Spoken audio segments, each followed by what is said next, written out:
Bonjour les sages-femmes, bonjour les médecins, bonjour étudiants et étudiantes sages-femmes. Je suis Félicité Martial Esso, je suis sage-femme cadre et je suis également échographiste. Et aujourd'hui, je viens avec un sujet tout simple. C'est juste pour vous accompagner et avoir des meilleures techniques d'accouchement. Et c'est vraiment défendre le concept accoucher en bougeant ou bouger en accouchant. Ça veut dire que lorsque vous avez une patiente, vous devez tout faire pour qu'elle bouge au cours du travail. Comment nous allons expliquer cela? D'ailleurs, nous allons remercier une sage-femme française qui s'appelle Blandine Calais-Germain, qui a écrit un livre Accoucher en bougeant ou bouger en accouchant.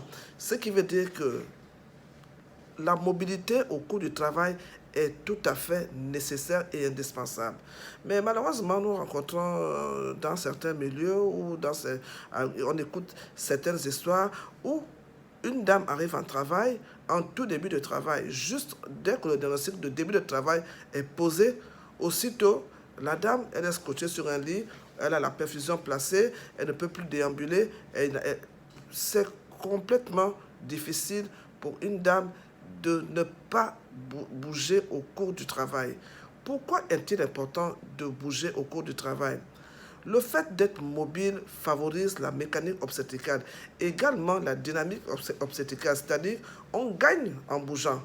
Les contractions seront beaucoup mieux tolérées parce qu'elle est mobile. La dynamique se fera beaucoup plus facilement, c'est-à-dire les phénomènes préparatoires à l'engagement, descente et rotation et le dégagement. Tout cela, lorsque la patiente bouge, le fœtus trouve facilement l'espace pour pouvoir descendre. Et surtout que le bassin est mobile, il est pseudo-mobile. Vous voyez, le bassin a l'air dur, mais à cause des mouvements que vous allez exercer en bougeant, vous allez écarter les cartilages et pourquoi pas favoriser l'engagement ou la descente ou la rotation. C'est très important. La mécanique obstétricale a besoin d'un bassin mobile. La mécanique obstétricale a besoin d'une patiente qui sera en mouvement tout le long du travail.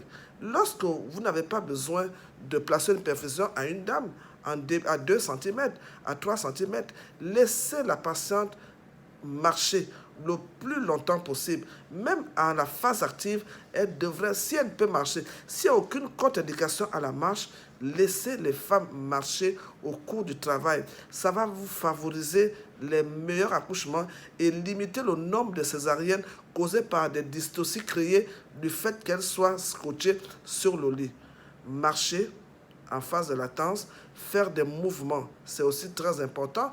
Pencher en avant, utiliser les ballons. Les ballons de maternité sont indispensables à tout stade de travail, que ce soit au début, au milieu, même proche de l'expulsion.